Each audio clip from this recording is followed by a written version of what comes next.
We've got everybody You're muted. automatically muted when they come in. So I'm Mike Miller. Yes, I'm Oh, Mike Miller. that makes more sense. okay, well, welcome everybody to the Outdoor Pursuits Winter Cycling webinar. Again, we had about 30 people register, and there are not quite that many here yet, but That's okay. small but mighty group, people who are hopefully interested in learning a little something, and we might learn something from you as well. So that's our mindset here. Oh yeah, for sure. Please feel free to give suggestions or things that work for you that we haven't mentioned that might be helpful for the rest of the group. Mm-hmm. Well,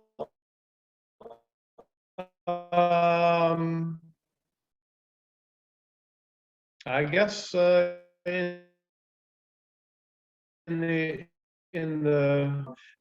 Jeff, and this is Julie Stevens. Yes, we're married.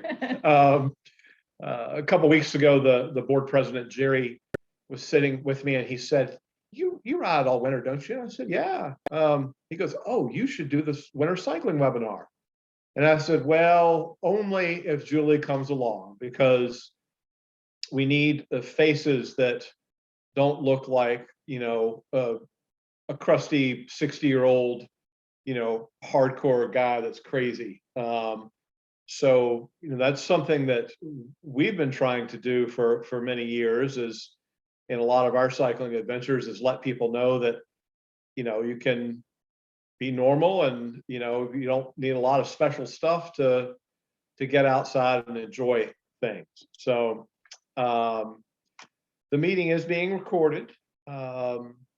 What else as far as a introduction?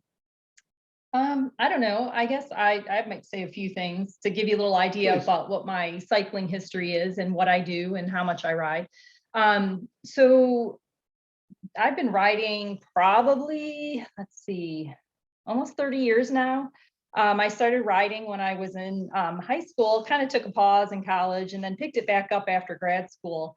And then I heard of this like long distance cycling thing. And I heard of this double century, 200-mile rides back to back.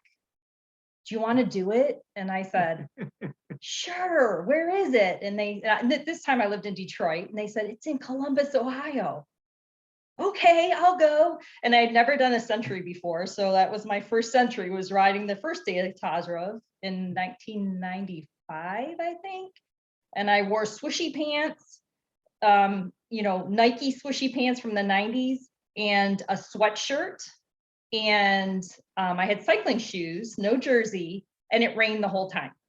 So imagine, a mid-20-year-old riding down the road in a soaked sweatshirt. But anyway, I enjoyed it. I really enjoyed it. And then I went again the next year, and then they said, hey, you got to come do this 24-hour bike ride. And I went, what? That sounds crazy, but maybe I can ride 150 miles. I did 200 miles last weekend. And that was the second time I met Jeff. He was on the 24-hour bike ride. So it's kind of a cute story. He kind of passed me up, put his brakes on, went, and then slowed down, and we talked, and then we started dating. But in any case, when I moved down here to Columbus 20 years ago, I started a job at OSU, and I started commuting. So it was a great commute from Worthington down to campus and back. And I would commute year long. So I had to figure out, how do I ride in the dark? How do I ride in the cold? So that's kind of where my experience comes in with riding in the winter. So I would commute year long as the path wasn't icy. I would be riding my bike, not every day, but at least 2 or 3 times a week. And my experience goes back this afternoon. I was having memories of delivering papers when I was in high school, the morning paper in Richmond, Virginia, and having to get up at 4:30 and ride the bike about 1.5 miles to where the route was. And a lot of times in the winter, it was in the teens. And, those days I was on I found actually an upright 3-speed bicycle that was really the best, and I could sit up and fling the papers, and and you wore your big heavy coat and jeans, and at that point. And so that was my first experience. I didn't think twice about it. You just did what you had to do.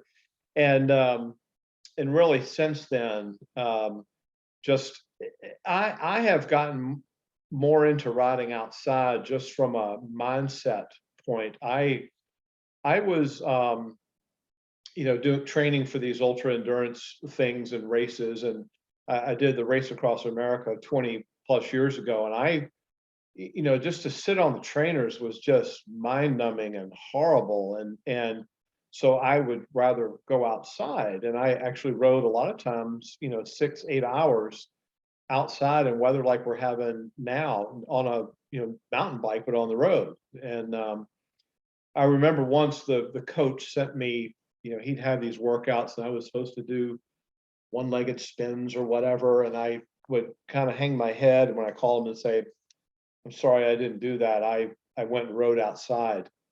And he said, that's great.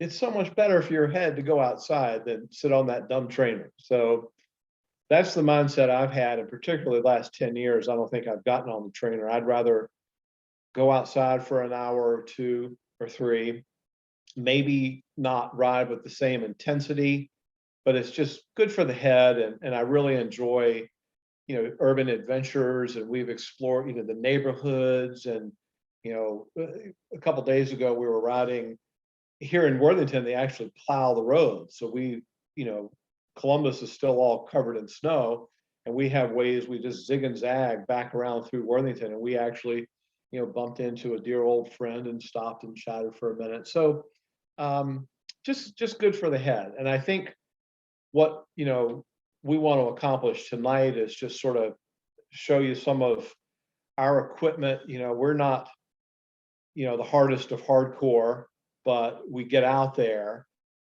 And Well, I don't know. I'm more hardcore than you about that. okay, she is. She is. There's many times where I'm like, I'm gonna go ride, and he's like, too cold, not doing it. So and we've ridden, this time of year, mountain bikes, we both have sort of gravelly cross bikes or commuter style bikes. We'll still go out on road bikes on the weekend if it's nice and sunny with our friends. But really one of the things I do is I gear down and slow down, meaning so I spend more and just don't go as fast, but still, getting a little bit of a workout. So that's what where we're coming from. There's a chat box. You're welcome to type some questions in there if you have them, but we're gonna, I think, just talk about a little bit of clothing, some of the equipment and technique around riding, but really probably just clothing. And this really isn't rocket science, I guess you'd say. So do you want to start off on some of these things? Sure. Before we kind of, I don't know, dive into the clothing and the different things we have, one thing I kind of wanted to say is, I'm actually, I kind of like to reuse things and repurpose things and find more than one use for things. So I'm not really big on having like a different piece of equipment or clothing for every different scenario. And as much as I hate to admit this, I turned into one of those people that like has been using the same jersey for 20 years because I like it. I remember when I started riding, I see these crusty old guys like Jeff, and I'd be like, oh my God, why don't you get some new equipment? That's like such an old thing. But what I found is I like to do that. So some of the things that I've had for a really long time. The other thing is, to me, shopping is a sport. So if I need something, sport. Yeah, it's not only a sport, it's a team sport. But if I need something, it becomes a game to me to find it and find a good deal on it, or find it kind of in some obscure place. So I'll actually talk a little bit about that, where I've found some very nice cycling gear at a very reasonable price. So that's kind of where I come with some of the stuff. Yeah, and over the course of the 25 plus years that I've ridden outside in the the serious cold, you pick up something every year, or, a new piece of something. I've, always searching for gloves, and the things just sort of pile up and you find favorites. But yeah, so the arsenal has gotten kind of big, but it doesn't mean that, I mean, when I first moved to Columbus a little over 20 years ago, I connected with a group of guys and gals that we had 8 or 10 of us, and we rode this time of year. Once the weekly rides stopped, we would meet at least once, sometimes twice a week at night, and do a night ride with our lights and, all kinds of layers, and just ride around the city. And that's actually how I learned the streets of Columbus. But I'm thinking about what I was wearing 20 years ago, and was just a lot of layers of different, of what was sort of maybe high tech then. I think it was before I really got into wool. So it was just a lot of layers, and it all worked, for a couple hours. So yeah, I mean, that's kind of the thing. You got to think about how long you're going to be out. I mean, most of the time when we ride, and if it's like this cold out, say 20 degree in the 20-degree range, we're not going to be out for 5 hours. We're going to be out for maybe an hour and a half, at 2 hours most. So then it's easier to kind of judge and figure out what you're going to wear, but it's all going to be trial and error. So, what works for me, because my hands are warm, isn't necessarily going to work for Jeff, because he generally has cold hands. So, you kind of have to play around with what works for you. But I think Jeff mentioned it. And the biggest thing for me is the layering aspect of things. Like, I don't go out with one big heavy jersey. I go out with like 2 or 3 different layers of things, depending on what the temperature is, what's the wind chill, what's the wind like right now. Is it going to be really, windy? Is the sun out? So is the weather going to change over the course of the 2 hours on a Saturday morning? Sun, cloud cover, all that stuff factors in. And I'm thinking about, one of the things I wrote down here was, when you go out, take notes about what you've got on, keep track, and test different things. It's not going to kill you if you go out for an hour and a half or so, and you'll come back and you might have some chilly fingers, or you might sweat. But we had one friend named Terry, a guy from North Carolina, and we would do a spring ride in Texas every year, and it was in March, and it would, the temperature swings would be 35 degrees in a day. But he had an index card that was 4x6. Now, mind you, this was 25 years ago, and he just had a grid of, different parts of his body and temperatures down the side, temperature ranges of 10 degrees. And he had kind of kept track of what he would wear at different temperatures. And I remember we were all sitting there one morning saying, "What do you think?" "I don't know. I'm thinking about." After we watched the weather on the Weather Channel. I'm thinking about 2 on the arms and 3 on the body. And, and he would get real smug, and he'd go, "Well," and he'd pull out his thing. He goes, "I'm going to do this, this, this." And he'd be real firm. And we were like, wow, he kind of knows. Yeah. He's keeping track. But yeah, I mean, that's just playing around with different layers for yourself. Like what Jeff said, we often say that. We say, how many on the arms, how many on the body? And so a lot of the times we'll have one more layer on our body than we do on our arms, just depending on the temperature. Let's get into some clothing. Yeah, and the other thing is, a lot of times before we go out, Julie will say, "Well, I'm wearing my, my thin wool and my thicker wool on top, and the so-and-so. What do you wear? Or do you think that's enough?" And I'm like, "I don't know. I'm not keeping track of what your ranges are, Julie." But a lot of times we do say stuff like 3 on the body, 2 on the arms. But we can talk about ranges from, 50 degrees down to 0. Yeah. And it all, 50 degrees feels awfully dang cold in April, I'm not even or sure May, that's or, like worth talking about. That's like balmy these days. So as Julie said, layers and wind and moisture management. So if you were on our outdoor camping call, John talked about moisture management, water management. So same thing with cycling. unlike when you're hiking maybe out there and you can't really recover except in a tent or something, wind plays a big factor in the temperature differences and what you feel and how you sweat, things like that in cycling versus hiking as much. So that's really it. So we've been wool fans for 25 years before it became cool again. And wool is really, there's a reason they, all the pros and the Europeans wore it back in the 20s through the 60s. It really is a miracle fabric.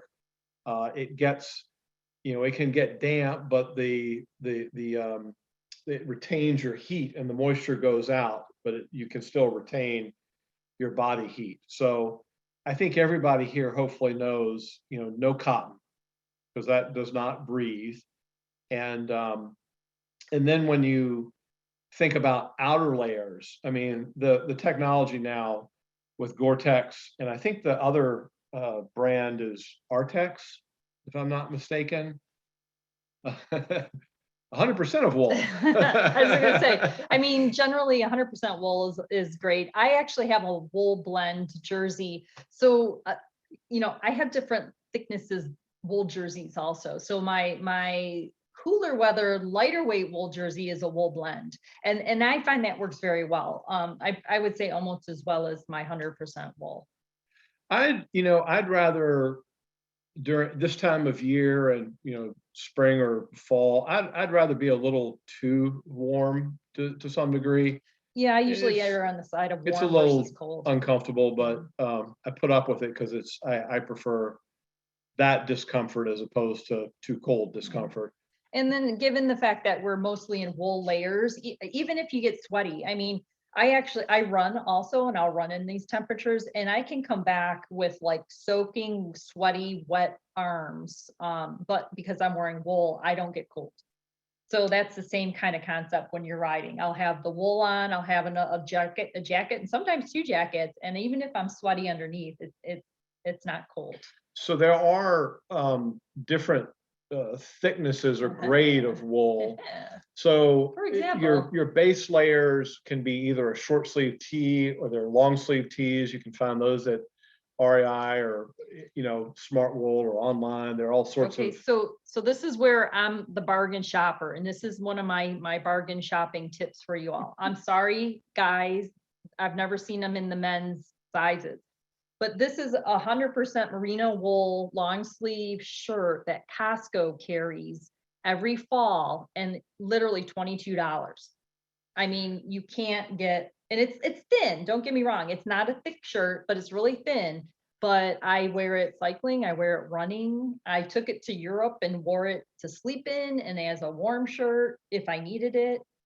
But for the past 3 years in the fall, they have it. The brand is called Segments, 100% merino wool. You buy that at REI, at a cycling store, online through a cycling distributor, Smart Wool, any outdoorsy place, and that is going to be $60 to $80. Yeah.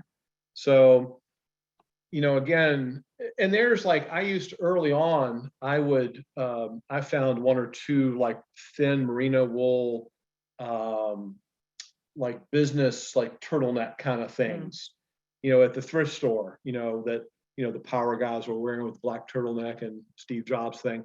And 100% merino wool, and you find those inexpensively at say a thrift store or online. Okay, we're fine. Okay, I was time checking. We've talked a lot.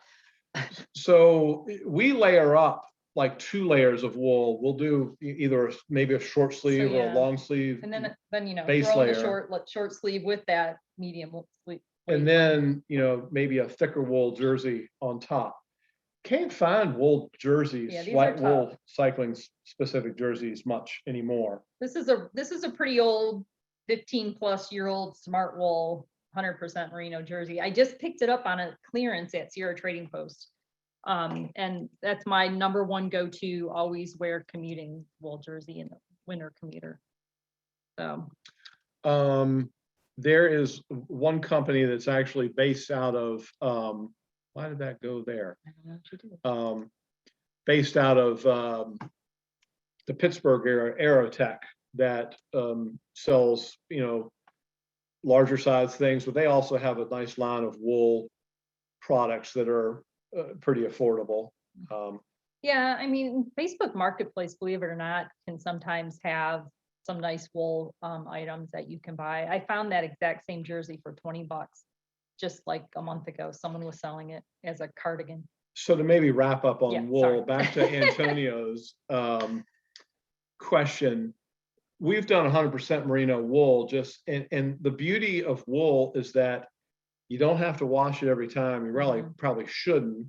And it doesn't stink, it. Again, it good just- for commuting. Yeah, you can, wear the same thing all week and, wash it on the weekend. So there's some beauty to that. If you're wearing something that's, 50% some tech fabric, you're going to get some stink in there. Yeah. Now that being said, okay, so let's go a little bit beyond the wool. So that's kind of like the base layer things, right? So it's still cold. Say we rode on Sunday, it was 23 degrees. The wind chill was in the teens. Oh yeah, low So teens. I actually also have a non-wool, no, a fleece jacket. This was just something that was at Performance on clearance when they were closing, and it's pretty thick. It's got some fleece to it. It's great. It's great for the cold temperatures. I do get sweaty though, but again, if I have the wool on, I don't start to sweat. This does start to stink, no joke. But this is a good layer. And then sometimes I even put a windbreaker over it because I actually don't, I want to be seen. So a lot of times I'll put like my pink jacket over it. And I have a similar that I found from LL Bean of all places. And it was a very high end, something that they use for the US ski team. And it's, it's still a soft, whatever you call those, soft shell, but it's not very thick, but it's Gore-Tex. So it's breathable, it keeps warm. The range of warmth is pretty wide. And I like the fact that it's a decent color. So many of these cycling clothes these days are too dark. Yeah. And believe it or not, our good old buddy, the rain jacket, the showers pass style rain jacket, a little bit, thicker, but these things are a great, totally extreme cold top layer for windproof, because this is, Gore-Tex or Artex is their brand, I think. I mean, not even going that far as Gore-Tex, I had just your run-of-the-mill cycling rain jacket that, because it was so kind of, the wind wouldn't get through it at all, it was actually my winter jacket for a long time. As long as I had enough layers underneath it, I would put that on and it would block the wind and then I would stay warm. So this is where I'm saying, layer it up, you don't have to go buy a Gore-Tex jacket or, I got that when I'm clearance, but I got mine on clearance too. Yeah. Okay. But the more layers you have, and sometimes I'll even put a cycling vest on underneath the jacket, so it's kind of like, I feel like an onion sometimes when I'm peeling everything off when I get home. But the advantage or the beauty of the higher tech stuff is that you need less layers of it. So that's why when you see the pros riding around in the cold with the snow and they look like they're not wearing but one or two layers, that's probably what they are wearing. And that stuff is super high tech, super windproof. And I just think back to those days 20 years ago, and it was 4 layers on the body, but they were all sort of thinner and less high well, tech. that being said, you can also wear your winter coat as long as you're getting out there. That's the important thing. All right, let's move on to hands. Oh, is that okay? What are the challenging body spots? Face, hands, feet. Yeah. Just like the 3 places you touch the bike: hands, feet, butt. Winter we exchange face for butt. Yeah. So hands. So you can. I mean, the body is pretty resilient, and as you're moving and exercising, that stays warm. We haven't even talked about tights, but any tights will basically do. And if you're moving your legs will stay. I don't know. I pretty mean, I warm. have some windproof tights that I really like. And unfortunately, my favorite ones are from a long, long time ago. But yeah, I'd just go with the windproof, fleece line tights and double those up if sometimes I wear long john. But So hands, Yeah, it's I my have hands. trouble with my hands, and I was, lobster gloves are wonderful and kind of considered the best cold weather because you're at least retaining a little heat between sets of fingers. Your fingers aren't isolated. But going down the line, I've got thin wool gloves. I can layer or put on he has top. tried every pair of Yeah. gloves you could think of. This is a very light, but it's a Gore-Tex, and I'll layer these. But I've got, some cycling Perlizumi, and it's just sort of like a mountain glove, but or a ski glove. But, this gets me down to 35, 40 very easily, and I feel fine, and I've got some dexterity to shift gears or, do whatever it is I do with my fingers. But then when it gets really cold, I'll usually go with a lobster, and I have another new one I got that's not as roomy, but this one I can put a light, a light wool glove on, and then stick this in here and get one of those little hand warmer packs on my hand. And putting the hand warmer pack right there on the back of your hand actually does kind of keep, as the blood moves through those, all your little veins and arteries there, veins, whatever. It kind of helps keep everything a little bit warmer, So I would say he struggles a little more with his hand warmth. I feel like I have my hand comfort dialed in a little bit more, and it's not quite as extensive as Jeff's. But my hands run hot generally. But I mean, I too have the lobster gloves, but this is my thin pair that I would wear, like, I don't know, between like 35, maybe 30 to 45 degrees. They're very thin. They just have a little bit of insulation. If I need to be a little warmer, I'll put on a pair of liners in with them. But these gloves, these are 45 Norths. For me, I can wear these when it's like single digit outside, and I literally will stop at a stop sign and I'll just see steam rolling out from my hands. I mean, I don't know what's in them. I don't know what they're made of. I got them on clearance at the truck store, and I love them. And they haven't paid me to say that. Yeah. But they just work really well for me. Now, mind you, we're getting down. We've ridden in single digit and below zero wind chills with these things on. It's just we're not out there terribly long. She would probably she's a little, oven, so Yeah. she does a little bit better, but yeah. So these will be good for me for a couple hours out there in the cold. I'm a sucker. I'm always looking at sites, and if there's something on clearance and it says merino and has a bright color, I'll buy it. I haven't worn these yet. So any questions about hands? Mittens only. Inner glove on the inside. Yeah.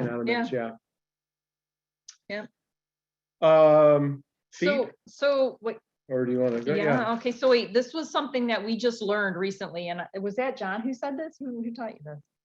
I think I found it online. Keep Jeff on his. This is our exciting new tip of the year. And if you all already know this, just play along and act like this is new and we've taught you something today.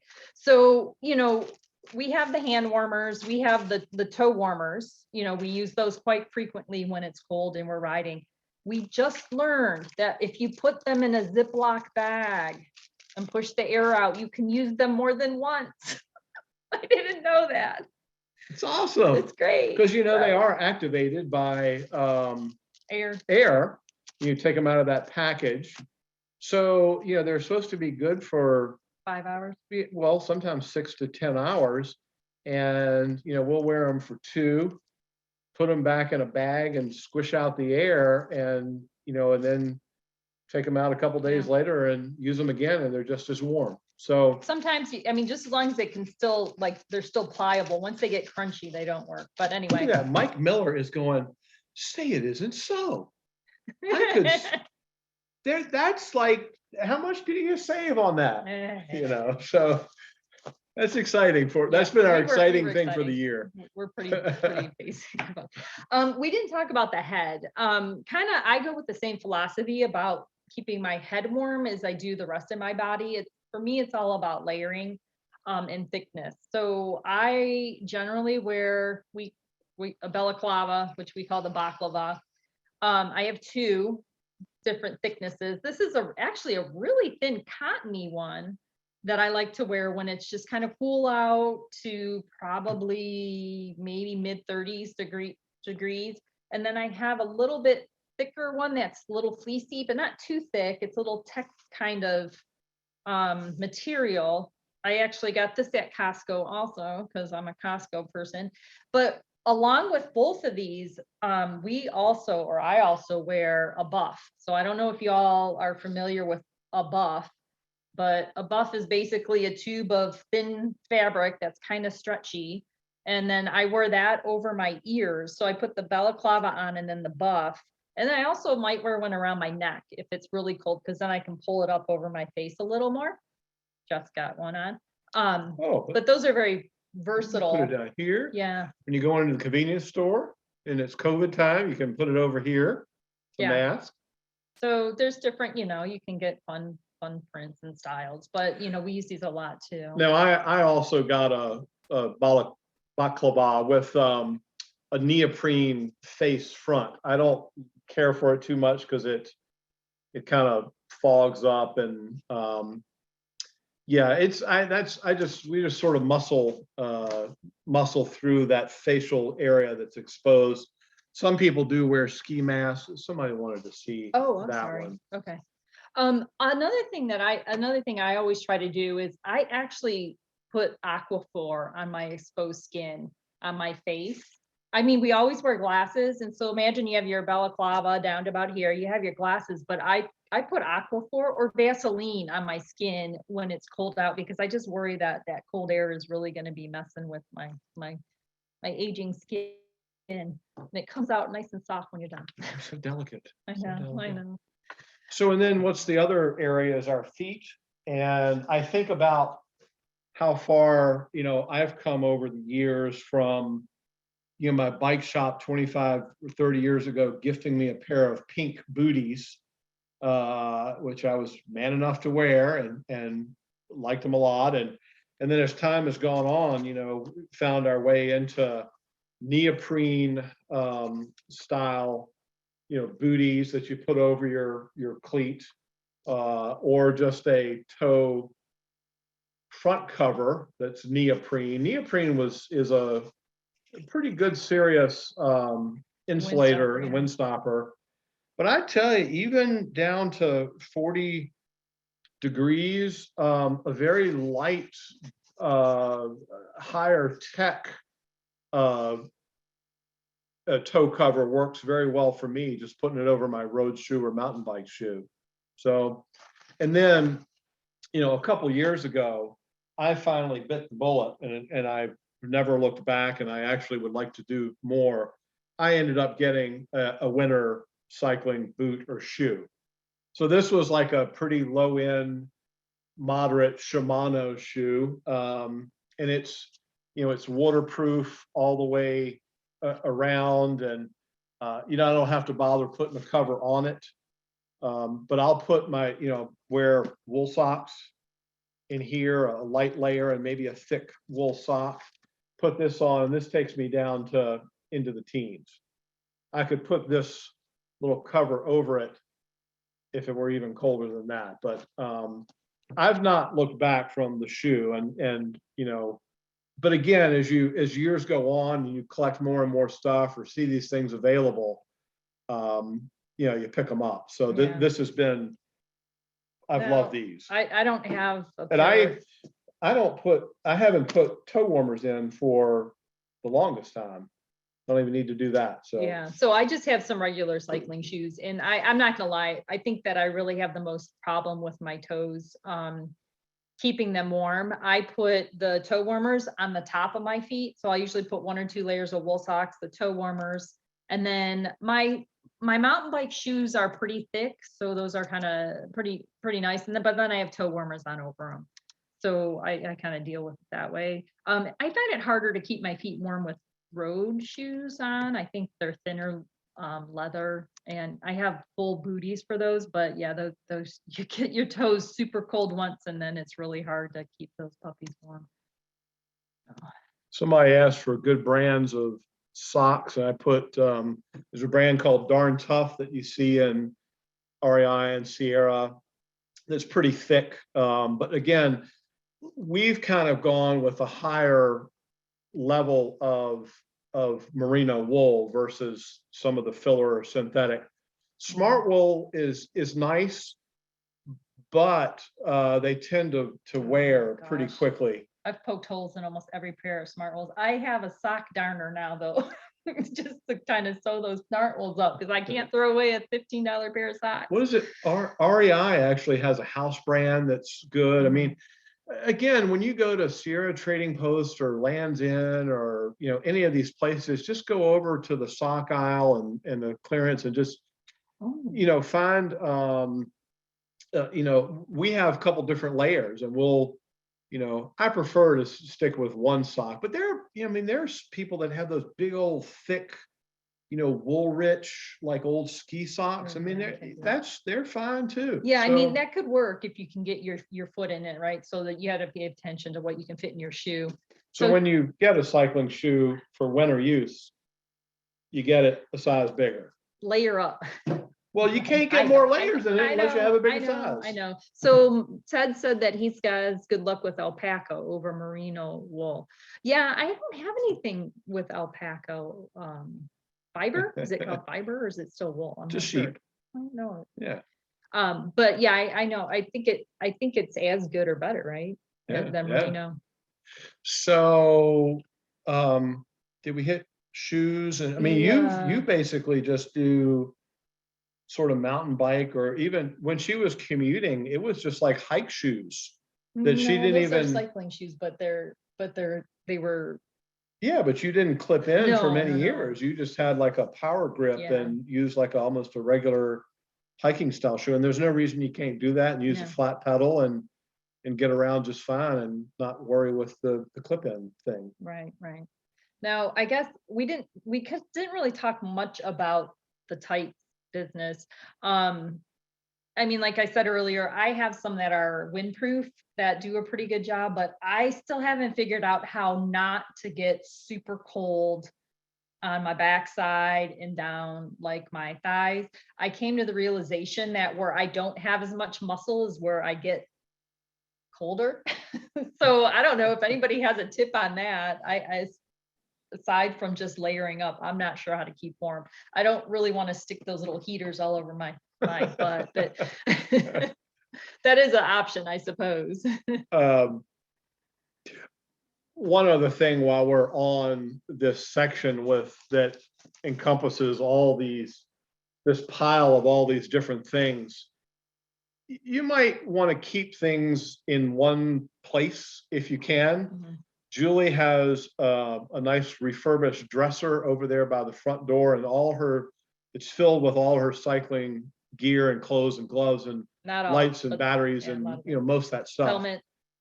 Most of my stuff, all my gloves and all those things are out in the garage in an old pie cabinet. So try and just keep it in one place so that when you go to grab what you need to grab, it's all there together. Also, so Jeff has all those merino gloves and all that jazz. My favorite thing are my $2 gloves from CVS. I have like 27 pairs of them. They don't match. I grab them. I put them inside my other gloves when I'm cold. They work pretty well. Yeah. When you lose one, you don't cry because it was $1.99. Yeah, we used to always have a bunch of those little merino wool ones. And I mean, I started when I was riding around college and elsewhere. I was like wearing those old white garden gloves, $1.50. I mean, you can do it, right? Yeah. You can. anything you have, you could just lay around. I mean, you can wear your winter coat. Who cares? It's Yeah. winter time. Go outside and enjoy it. Just Yeah, watch and your ice. there are the links for the 45 North gloves are in the chat box. Those, yeah, I've looked at those really closely a lot, and I just can never click buy. So one of these days, maybe somebody will get me some. Okay. Speaking of layers, as well, when when you're going out and there's going to be a temperature range of, it's going to warm up 25 or 30 degrees, and that happens in the spring or fall, or it's going to cool down, whatever it may be, or the front's moving in. It is, if you have the ability to carry an extra layer or wear certain things that you can pull off, that's good. And that's where things like arm warmers or knee warmers, not so much, but several different, another light layer of gloves, or if you're at a stop, you could maybe pull off a layer of sock.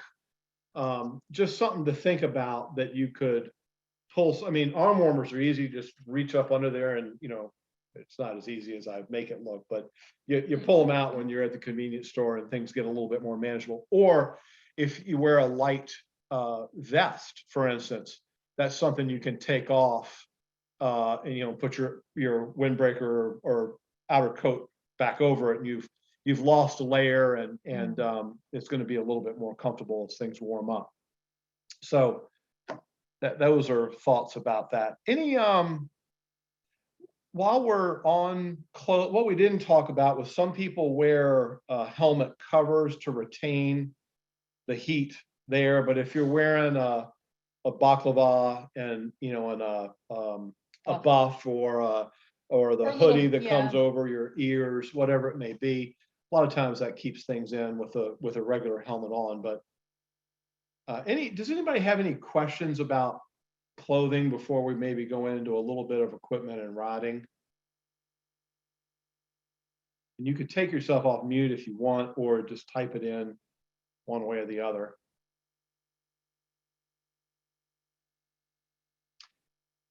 It's really all about figuring out what works for you. Test, test, test, keep track, take notes, and shop around. So equipment and technique. I think we got all the sort of stuff. Yeah, I might leave this section to Jeff, because my technique is try not to fall. So Yeah, and avoid snow and ice. well, I've always, my mindset is always gear down and slow down, because, well, for two reasons. I mean, well, the primary reason is the faster you go, the more wind resistance there is. Wind makes you cold.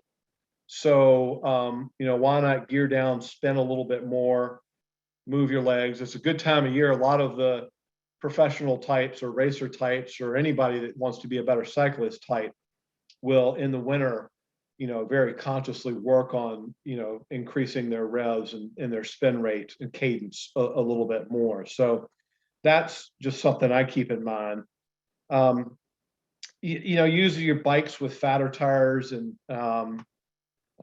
you feel more stable, maybe a little bit lower air pressure. I mean, the culture, our cycling culture, is changing now that people are learning that, fatter tires actually can move faster, and lower air pressures are more comfortable, and believe it or not, don't have higher rolling resistance. So that culture in the roadie world, and the gravel world as well, or off-road world, is little less air pressure, bigger tire, more comfortable, and that's also going to be more stable as well. Okay, wait, I guess I do have something to say about that. I mean, we're lucky enough that we have several different bikes to choose from. I mean, not like some people, but I mean, we have a variety, and depending on what's outside, if we're riding on some like salty roads, then I'll probably take the gravel bike. Actually, I ride the gravel bike most of the winter. But if it's possibly snowy, I might get my mountain bike out with the big chunky tires on it. I don't have studded tires, so I'm not gonna be too overly adventurous, but if it's questionable, I'll just take out a different bike. Mhm. The road bike, probably not so much when it's crappy out, or, if the roads are kind of questionable. Again, we're not into it for, peak fitness this time of year. It's about, we ride, Speak for yourself. I know, she's pretty driven, me not so much. But heck, we've already ridden 200 plus miles here in January, just in Yeah. little, Getting there. 15 and 20 mile stretches. It's, and again, I've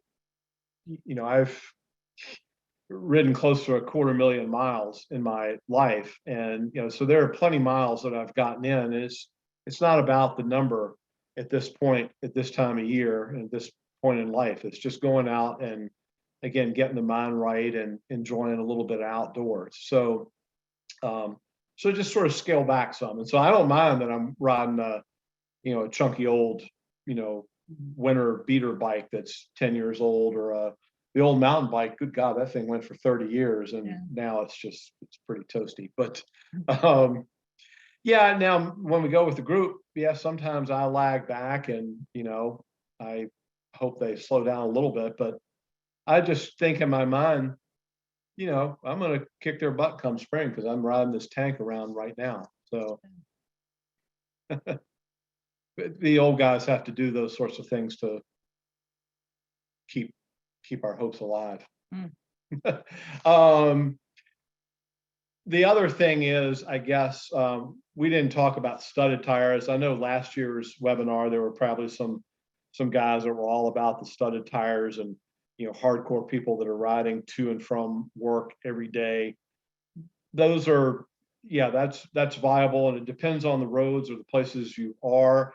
Julie, when she was commuting to work at OSU, it was right up and down the bike path, which is to some degree like a freeway, and they kind of keep it pretty clear. But sadly, the most treacherous part I would ride would be when you have to get off the bike path at the little North Broadway, like place you zigzag through the streets, because those, unfortunately, the Columbus streets were never plowed. So that would be my scariest part. The bike path would be perfectly clear, and then I'd have to try not to fall on the snow and ice on the streets until I got back to the path. We've been pretty much, I've ridden when in fresh snow and the road is still sort of covered in snow, and it's just sort of a little fun thing just to do for an hour when it's pretty safe. But I think I am always thinking ice when it's out there and the weather's like it is now. When we went for our walk on the dog this evening, I looked at the road and said, I probably should have ridden tonight. But this time of year, and you hear people, wiping out on black ice, and I'm just always thinking ice when I go out. And it's, even if it's, not been snowing, but we might have had a little moisture or something, it's just in my mind, I'm thinking ice. And I don't do any, I make my turns moderately, I go through, corners very, Generously. gingerly. So, I've slid a few times, and, it's the memory, sticks with you. So I remain vigilant about that. So that's just my tip there. And I shouldn't have to tell this group, but if there's any time, if you're an anti-helmet, advocate, God bless you. I understand, but this is in the Netherlands, and the wintertime in Ohio, cover your noggin. And if there's any time to wear a helmet, because it something can happen unexpectedly. I don't know if the picture that Jeff posted for this webinar was actually a picture of me from like 5+ years ago, where I had just gotten back from work. I had ridden to work because they said it might snow a couple inches, but I didn't believe them. So I rode to work, and then I came out of the office and it was pretty snowy. So that was a pretty interesting ride home. It was a little bit scary and sketchy because the path was full of snow, but it was so quiet and peaceful, and just it was it was scary, but it was kind of one of the most peaceful rides home. It took me a long time, but I mean, I just kind of paused and I looked at like the river full of snow. It was just great. So And that you never know. leads into the concept that that this time of year, cold weather months, less daylight, things get darker and shadowy quicker. And we're always trying to be prepared, particularly if we're in commuting mindset, or running around for purposefully, transportation wise. To have lights back, a light and reflectors and blinky lights and things like that, because things can, if you're out a half hour longer than you think, which could very easily happen if you have a flat or whatever it is, all of a sudden poof, it's dark and you want to see and be seen. So again, this is a good time of year to have those things sort of as a backup.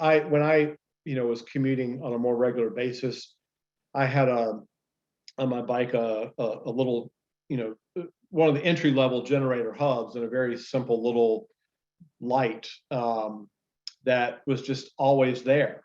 And I never had to think about, well, I might be to that meeting late, so I've got to carry a battery and put a light on. It was just, generator light was always there, and it was, and the light was attached to the bike in a pretty permanent way, so people couldn't run off with it. So I've got fancier stuff for my other, summertime adventures, but that's, that was always a good thing. So is there anything we haven't covered that you were really dying to know about, or that we went over too fast, or that you'd like to share? You have a better idea about things? Because I'm always open to learning better ways to deal with things like cold feet and thumbs.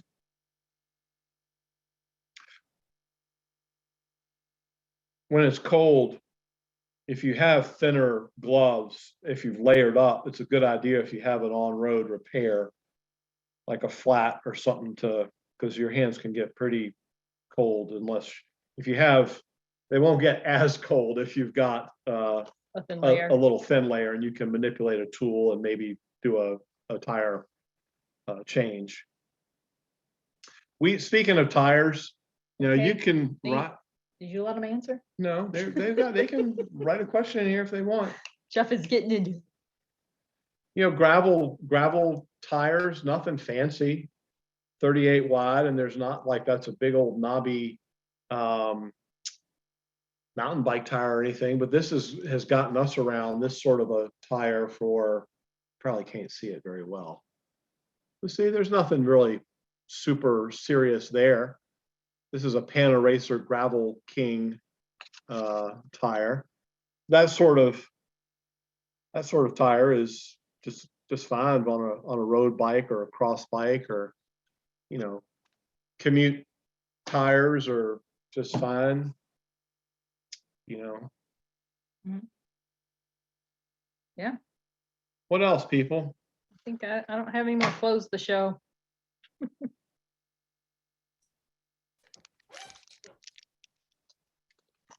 Mark's got a question. Mike, yes, I've got a question now. I put myself off mute. For my commuter bike where I do errands, I do my grocery shopping on a bike. Now, I have to pass through Columbus, which is not plowed, and it can be scary at times. Mhm. What was I going to say about that? If you have packed snow, and then it cycles up and down between below freezing and above freezing, and it gets icy, it can be really treacherous riding through that. Oh, okay, I know what I was going to say. I have fenders on my bike because I do it year round. Mm-hmm. And Columbus has rain on any given day. You can have rain. I don't care whether it's January or whatever. Mm-hmm. The fenders kind of limit how much diameter you got on the tire, at least on my commuter bike. So that's always I see the idea about having larger diameter tires has got some knobs to it, but I'm going to have to think about whether I want to do something like that, because My tolerances are, I have an old junky, old Schwinn Latour. Oh. I call it, my bikes each have a name. This one's Phil because I used to keep it in Philadelphia. Anyway, Nice. the tolerances on that are kind of close, but I've got a fender in there because I'm going to encounter rain a whole lot more than anything else. And there was one night I took my bike that didn't have any fenders, and my back was just a mess. My wife looked at me when I came in and just said, she just shook her head. Did she say, there's the washer, go have at it? Eventually, yes. Yeah. Well, yeah, modern, older bikes definitely don't have the clearance for, tires beyond 25 centimeters sometimes. So millimeters, excuse me. So yeah, newer bikes are built for this, Okay. the current trend that we're in with, bigger, wider. So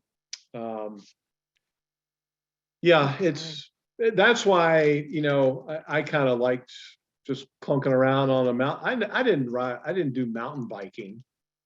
I just had a mountain bike that I rode in the winter on the roads. So I felt better about getting on those slushy or icy roads on that because I had a little grip and try not and take turns. I'm okay going straight, but didn't like the turns. Bar mitts. Sorry, yeah. Yeah. Oh. Bar mitts are those mitts that you actually physically put on the handlebars. They're neoprene. There are different styles for different style brake levers, and folks you can put your hands in them wearing light gloves, and they go, people ride down into the teens and sub-freezing easily with hardly a glove on in those bar mitts. Pogies, I think they're called, also as well. You see more so on the mountain bikes or flat bike commuter.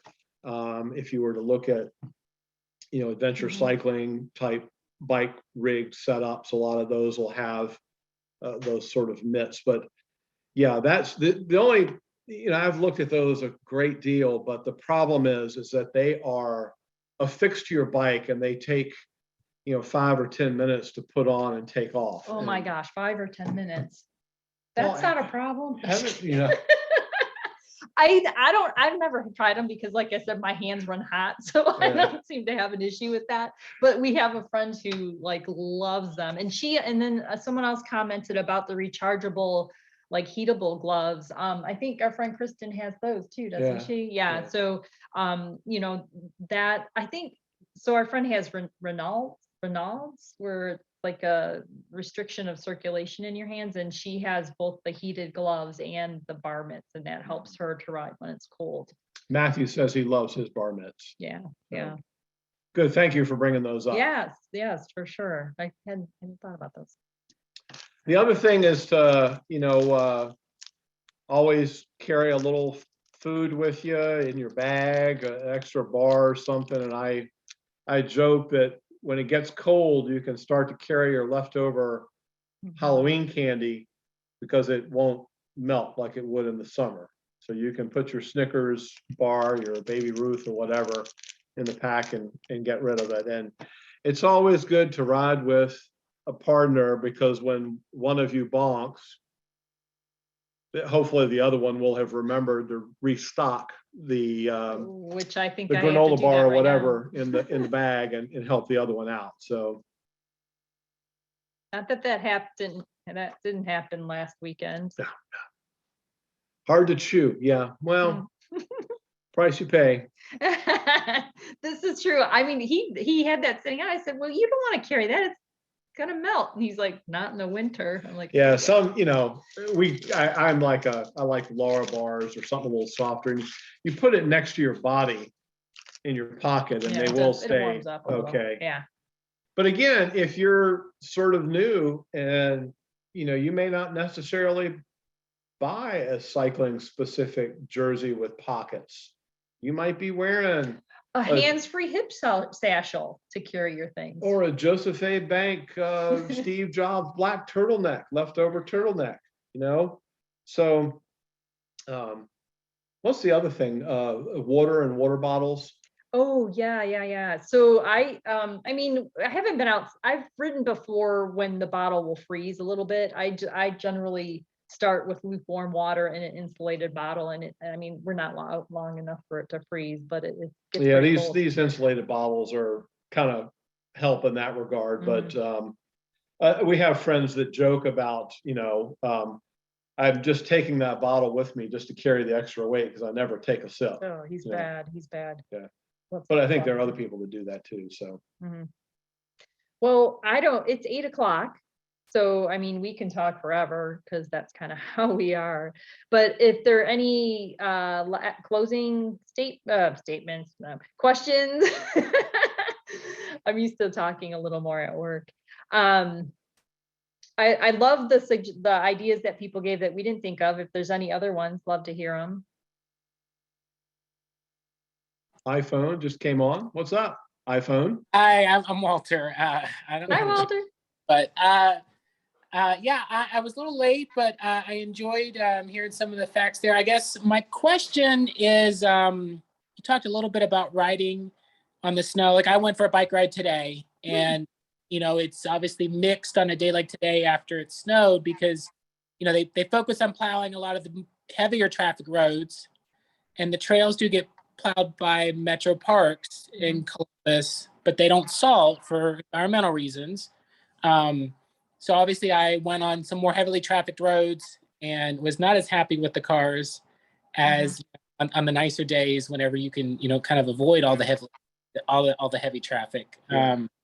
There was, I went through a neighborhood and it wasn't plowed, so I got off my bike because I guess I have a road bike that I did ride, so it doesn't have that tread that you guys have on those mountain bike tires. And I get very nervous and I'm a slip on snow and ice because there is no tread on road tires. Is that something you recommend? Would I feel safer riding on a residential road that has snow on it with a mountain bike type with that kind of knobbier tread? Probably. So you bring up the pros and cons, the yin and yang of this riding this time of year with under these kind of current conditions that we have. So if you're going to get out on a major thoroughfare up and down High Street or Broad Street or whatever it may be, during this time of year, you're going to have to be dealing with traffic and you have to have a level of comfort there and deal with the patience or impatience of the drivers versus doing something a little bit slower with maybe some different equipment on some roads that may not be as well suited for or as clear. So I'm comfortable in the midst of traffic, and that's just me. So do you only have the road bike? Would you be switching out the tires on that one bike? Essentially, yeah. I have 32s on it. I usually ride like 28s in the summer, so it's a bigger diameter tread than I usually ride with, but it's still not necessarily giving me much grip. No, it's not. It's on there, yeah. So yeah, I mean, I guess I am a little aggressive. I got out. I didn't get out till about 4:45, and I went on Dublin Road, and there was all these rush hour cars that were pushing me. Obviously, the speed limit there is 45. They have multiple lanes, but they still, upset lanes. But that road was completely clear. I mean, it's unfortunately the ebb and flow there. If you go on a road that's heavily trafficked, it's not going to have any ice. It's probably going to be dry versus you go on other roads and they're going to be covered. Where are you riding starting from? Just south of downtown. So I ride, I'm fortunate to have several bikes, but I ride the bike that's got the gravelly style tires on it from November through March.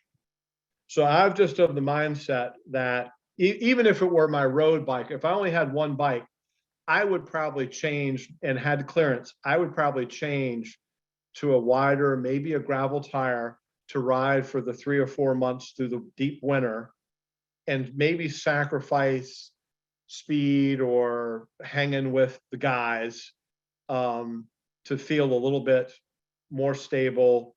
And quite frankly, if I'm trying to hang with the guys or the gals, it's a good workout. But that's just me. I would just make a commitment for a handful of months.